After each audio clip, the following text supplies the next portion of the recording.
नमस्कार दोस्तों, स्वागत है आपका एक बार फिर से हमारे चैनल सनातन लोक एसएल पर। जय श्री राम। कैसे हैं आप सब मित्रों, हमारे हिंदू धर्म ग्रंथों के अनुसार परम पिता ब्रह्मा जी ने सृष्टि की रचना के बाद कालखंड यानी समय को 4 युगों में विभाजित किया था, जिन्हें सतयुग, त्रेतायुग, द्वापर युग और कलयुग के नाम से जाना जाता है।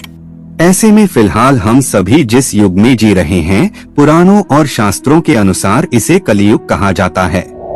कलयुग से पहले भी 3 युग बीत चुके हैं, जिसमें है त्रेतायुग, द्वापर युग और सतयुग।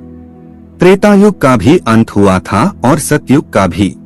अब हम पुराणों की माने तो कलयुग का भी अंत एक ना एक दिन जरूर होगा।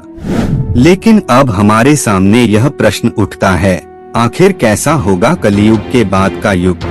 कलयुग से जुड़ी वह कौन सी बातें हैं जो भगवान श्री कृष्ण ने महाभारत काल के समय में ही 5 पांडवों को बता दी थी।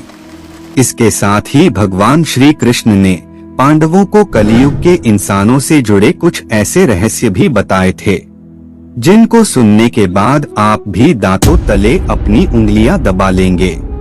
और अगर आप भी इन सभी रहस्यों के बारे में जानना चाहते हैं तो हमारी आज के इस वीडियो को बिना स्किप किए हुए अंत तक जरूर देखते रहिए।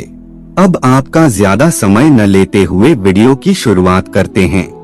मित्रों, महाभारत के अनुसार जब पांडवों ने जुए में अपना संपूर्ण राजपाट हारकर वन में जा रहे थे, तभी पांडवों ने भगवान श्री कृष्ण जी से पूछा, है माधव, हमने तो ऐसा कोई बड़ा पाप नहीं किया है, फिर भी हमें इतना बड़ा दंड क्यों मिला?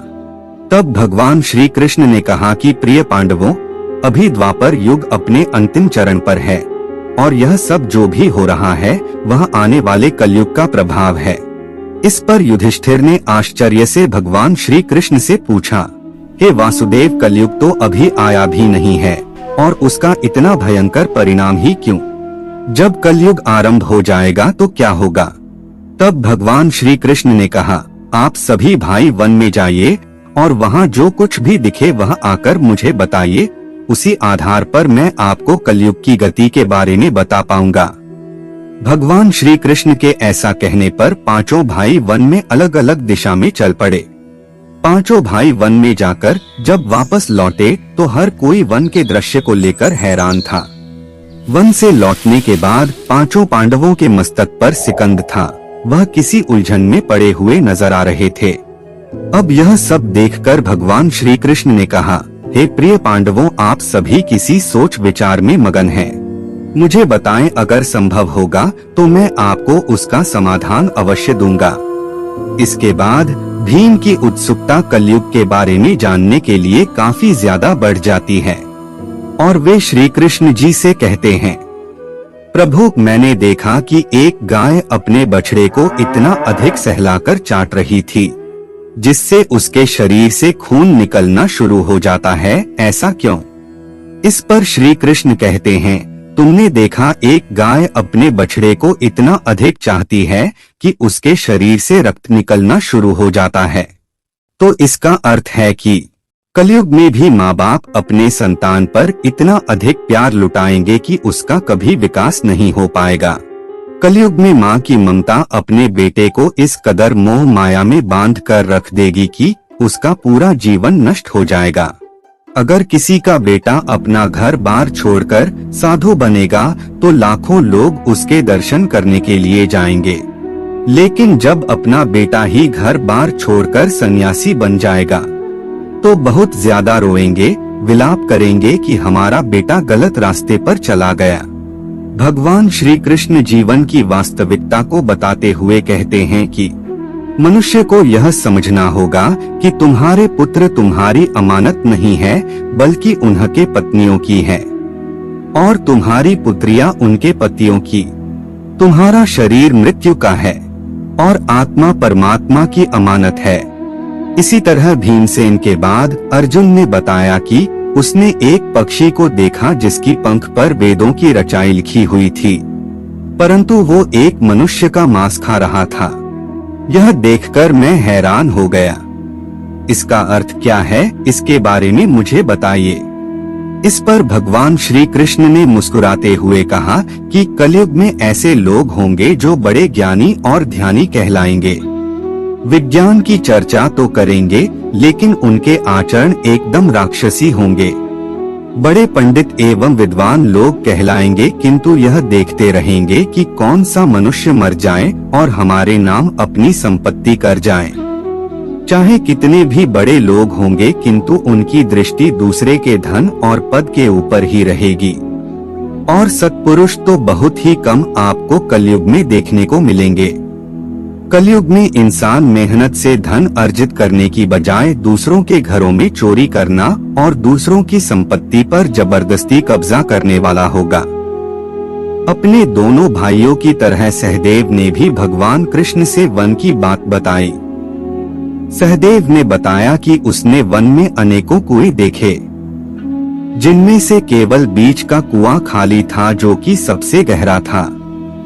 कृष्ण ने सहदेव को इसका अर्थ बताते हुए कहा कि कलयुग में धनी लोग लड़का लड़की के विवाह में, छोटे बड़े महा उत्सव में, सत्ता के लालच में बहुत ज्यादा पैसे खर्च कर देंगे, किंतु अगर किसी भूखे को देखेंगे तो उनकी सहायता करने में भी किसी व्यक्ति को कोई रुचि नहीं होगी।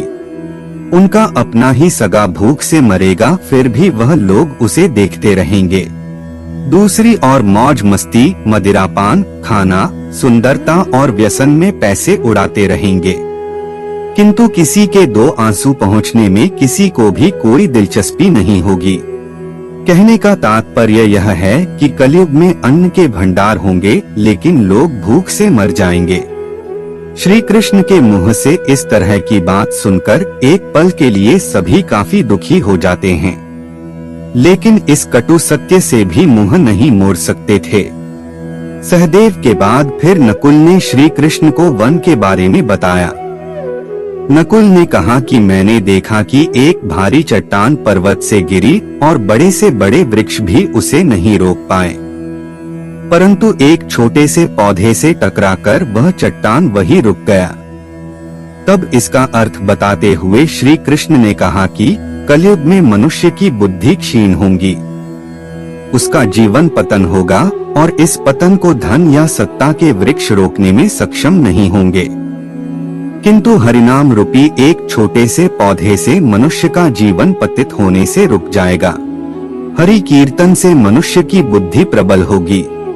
चारों भाइयों के प्रश्नों का उत्तर जानने के बाद अब बारी आती है युधिष्ठिर के प्रश्न की, तो भगवान श्री कृष्ण ने मुस्कुराते हुए कहते हैं, युधिष्ठिर अब तुम बताओ, तुमने वन में क्या देखा।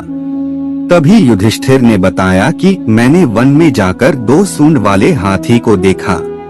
इसका अर्थ क्या है, कृपया मुझे इस पर अपने विचार बताइए और इसका अर्थ मुझे अच्छे से समझाइए। भगवान श्री कृष्ण ने कहा, इसका अर्थ यह है, कलयुग में ऐसे लोगों का राज होगा जो दोनों ओर से शोषण करेंगे, बोलेंगे कुछ और करेंगे कुछ और। ऐसे ही लोगों का राज होगा। यह लोग दूसरों का शोषण करने का एक भी मौका अपने हाथ से नहीं जाने देंगे और केवल अपने हित के बारे में ही यह हमेशा सोचते रहेंगे। श्री कृष्ण से अपने प्रश्नों का उत्तर जानकर सभी पांडव हैरान थे और कलयुग में इंसानों की स्थिति को देखकर काफी ज्यादा निराश थे। तभी सभी ने हाथ जोड़कर श्री कृष्ण से पूछा, हे माधव, आपने यह तो बता दिया कि आने वाला युग कैसा होगा, लेकिन आप हमें यह भी बताएं कि आखिरकार इस युग यानी कि कलयुग का अंत कैसे होगा। तब श्री कृष्ण कहते हैं कि कलयुग के अंत में मनुष्य की आयु मात्र 12 वर्ष की रह जाएगी। इस दौरान लोगों में दुर्भावना बढ़ेगी। कलयुग की उम्र जैसे जैसे बढ़ती जाएगी वैसे वैसे नदियां सूख जाएंगी और अन्याय से धन कमाने वाले लोगों में बढ़ोतरी होगी। मनुष्य किसी की भी हत्या करने में भी संकोच नहीं करेगा। मनुष्य पूजा पाठ, व्रत, उपवास और सभी धार्मिक काम करना बंद कर देगा। गाय दूध देना बंद कर देगी। मानवता नष्ट हो जाएगी। लड़कियां बिल्कुल भी सुरक्षित नहीं रहेगी, उनका अपने ही घर में शोषण होगा। बाप बेटी भाई बहन कोई रिश्ते नहीं रह जाएंगे। एक भाई दूसरे भाई का शत्रु बन जाएगा। शादी जैसे पवित्र रिश्ते में भी खटास आने लगेगी। किसी भी व्यक्ति की शादीशुदा जिंदगी ठीक से नहीं चलेगी। पति पत्नी एक दूसरे से बेवफाई करने लगेंगे। कलयुग के अंत के समय में समाज हिंसक तरह से हो जाएगा। जो लोग बलवान होंगे उनका ही केवल राज चलेगा। और जब आतंक अपनी चरम सीमा पर होगा तो मैं स्वयं कल की अवतार लेकर पृथ्वी से समस्त अधर्मों का नाश कर दूंगा। फिर से धरती पर धर्म का बोलबाला होगा। मनुष्य भौतिक सुख की जगह मानसिक सुखों पर बल देगा।